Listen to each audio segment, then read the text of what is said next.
नमस्कार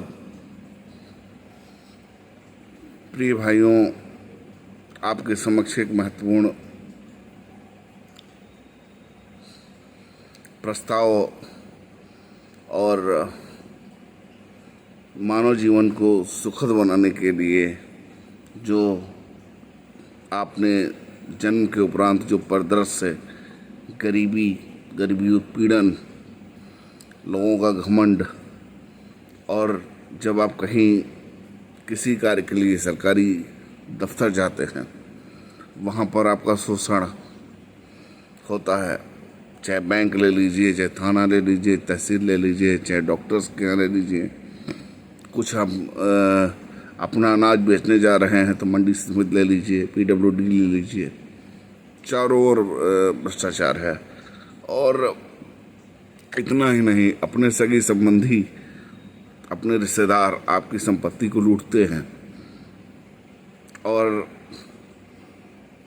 मैं दिव्यांग हूँ और आज मैं बात करूँगा कि भारत देश में जन्म लेने के बाद अगर कोई परेशानी है तो सुविधाओं का अभाव और मुख्य गरीबी एक ऐसा अभिशाप है जो मानव द्वारा उत्पन्न की गई परिस्थिति है। दूसरा, जातिवाद, ये एक बहुत बड़ा जहर है। और तीसरी बात मैं आपसे कहने जा रहा हूँ, मैंने जीवन में वो सभी चीज़ें देखी, मैंने ही क्यों सभी ने देखी है जिन्होंने एहसास किया है। बचपन में जब हम कोटेदार के पास तेल लेने जाते थे तो तेल कम मिलता था, तो उस समय मैं कक्षा 3 में पढ़ा करता था। तो जब कोटेदार तेल कम देता था तो ये होता था कि ज़िले में एक IAS अधिकारी कलेक्टर साहब होते हैं, लेकिन ये नहीं पता था कि कलेक्टर साहब IAS होते हैं और वहाँ शिकायत की जा सकती है। तहसील दिवस में मैंने पहली शिकायत इसकी की। दूसरी, मीटर मेरा ख़राब था। पिताजी कोऑपरेटिव में सचिव थे और मीटर की शिकायत लेकर मैं कलेक्टर के पास गया।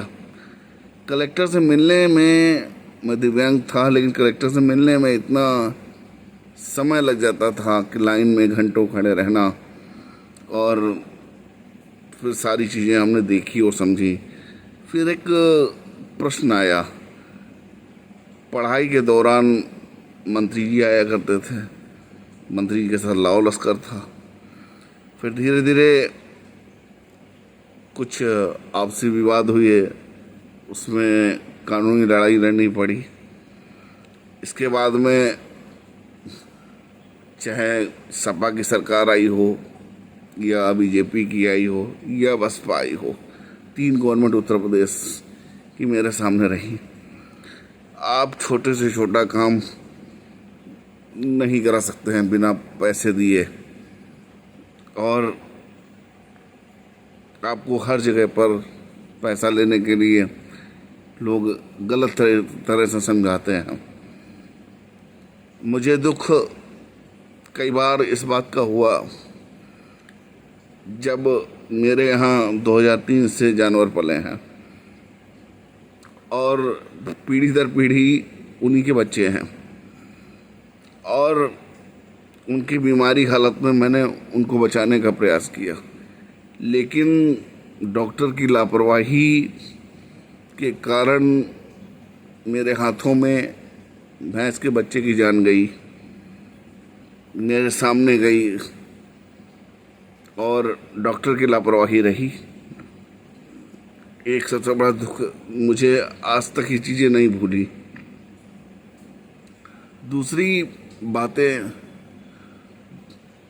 छोटी छोटी, आपके यहाँ गैस का लावाजारी एक प्रमुख बिंदु है। आपके यहाँ जब भोजन बनता है, गैस ख़त्म हो जाती है, आप डिस्ट्रीब्यूटर को फ़ोन करते हो गैस दे जाइए, वो गैस नहीं देता। तीसरी बात, अगर आप परिवार में मजबूत नहीं हो या परिवार में आप बड़े हो, सारी जिम्मेदारी आप वहन करते हो, अपना पैसा लगाते हो, और परिवार को आगे करते हो। इसके बाद वही परिवार चोरी से आपके पेड़ काट लेता है, चोरी से आपके बाग पे कब्जा कर लेता है, पेड़ की कटाई कर लेता है, और चोरी से आपके खेत पे कब्जा कर लेता है।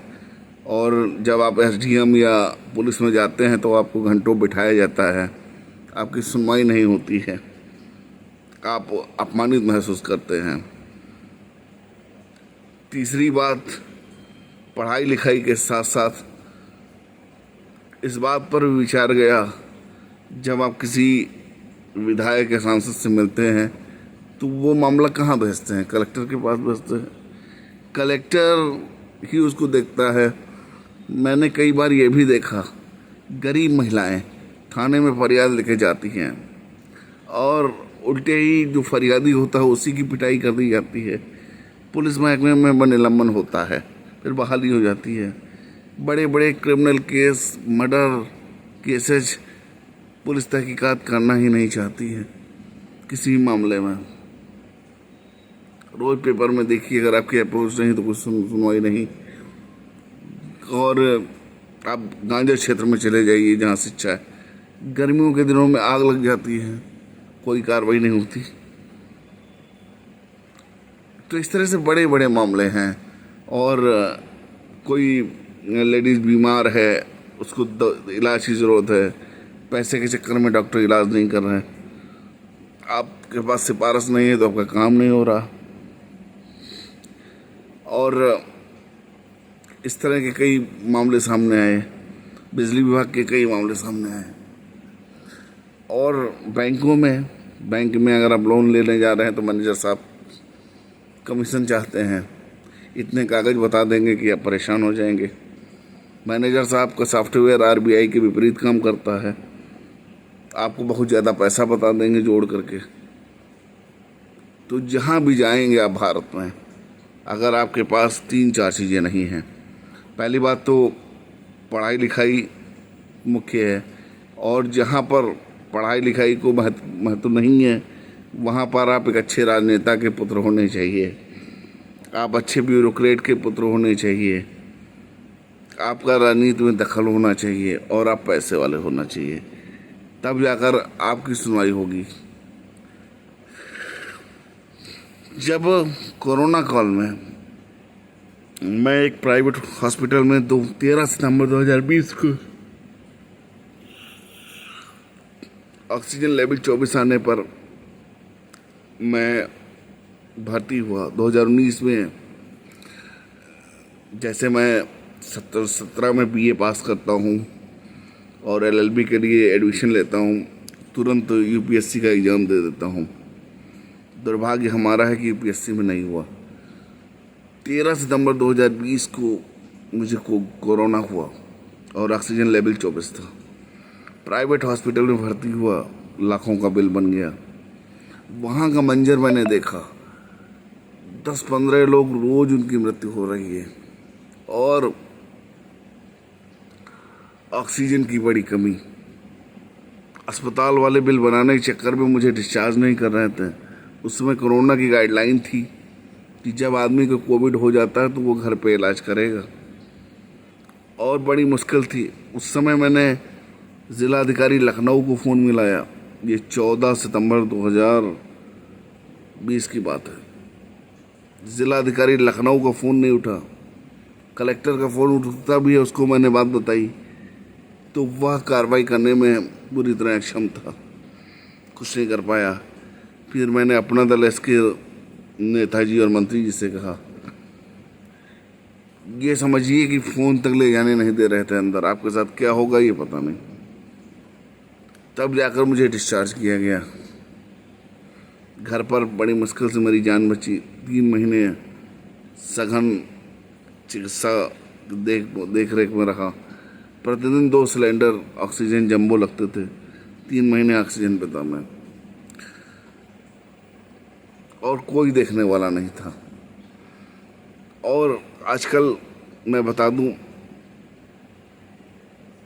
मेरा दुर्भाग्य है कि मैं मध्यम वर्गीय परिवार से हूँ। ये मेरा सबसे बड़ा दुर्भाग्य है। अगर मैं मध्यम वर्गीय परिवार से न होता तो बहुत से मददगार होते। मैं जानता हूँ कि कुछ लोग ऐसे होते हैं जो आपको आगे नहीं निकलने देना चाहते हैं। खासकर मैं जिस समुदाय से आता हूँ वो भी इसी कुर्मी, उसमें विशेष बात होती है। चूंकि मैं दिव्यांग हूँ, खेती कर नहीं सकता। 34 साल की आयु हुई। 4 अटेम्प्ट यूपीएससी के मैंने दिए हैं, लगातार मैं दे रहा हूँ। और अब हिंदी मीडियम से पढ़ाई की है तो इंग्लिश का नॉलेज तो जाहिर सी बात है कम होगा, मैथमेटिक्स कम होगी। लेकिन कानून की जानकारी बहुत है, कानून की जानकारी ठीक ठाक है, कोई समस्या नहीं। और जब भी आप न्याय लेने जाते हैं, अगर आप पावरफुल नहीं हैं तो बड़ी समस्या होती है। तो 2017 में हमने एक ट्रस्ट का निर्माण किया था, राष्ट्रीय अखिल भारतीय मानवाधिकार न्याय एवं विधि सुरक्षा संरक्षण ट्रस्ट। इसमें बेटी बचाओ अभियान, महिलाओं की सुरक्षा, पर्यावरण की सुरक्षा और शिक्षा व्यवस्था, दिव्यांगों के लिए कार्य करना, ये सारी चीज़ें थी। सरकारी चीज़ें जो आती हैं, अनुदान जो आता है, जो पेंशन मिलती है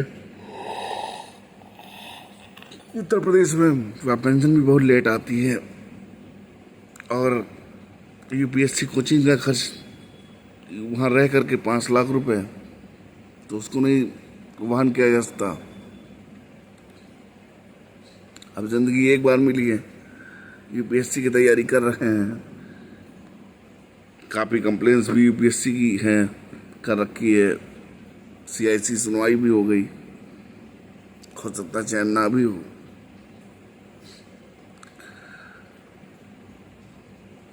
और हमेशा इस बात पर काफ़ी जोर दिया गया, आज नहीं तो कल कोई सहयोग या सिलेक्शन होगा। लेकिन उम्मीद बड़ी चीज़ होती है। लेकिन मैंने जीवन में किसी का अपमान नहीं किया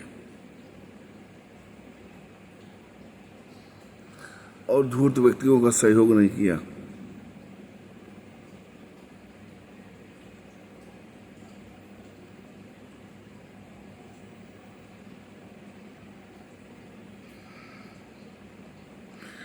और छोटे छोटे काम कराने के लिए शासन प्रशासन को प्रत्यावेदन देना।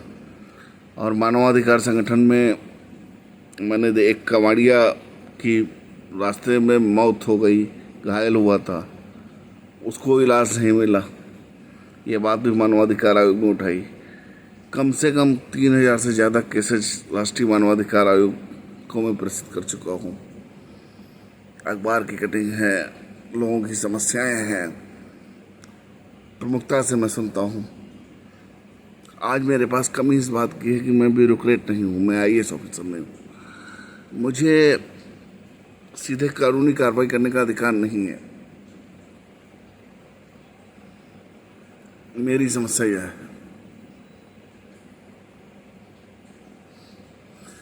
समाज में बड़ा बदलाव तभी होगा जब आपको काम करने का अवसर मिलेगा। जब आपको काम करने का अवसर नहीं मिलेगा तब आप क्या कर पाओगे?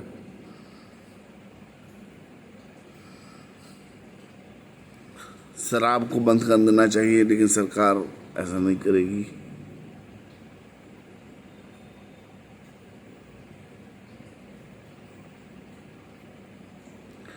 और जब आप कोई सामान लेने जाते हैं, चाहे मेडिकल स्टोर पर जाते हो, चाहे किराने की दुकान पर जाते हो, कोई भी व्यक्ति आपको बिल नहीं देता। और आज रसायन के रूप में जहर खा रहे हैं।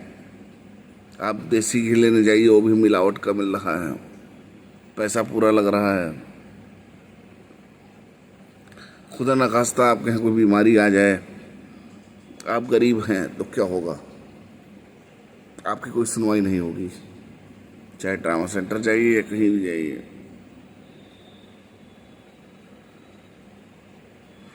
जब तक आप कहीं कोई ब्यूरोक्रेट नहीं है तब तक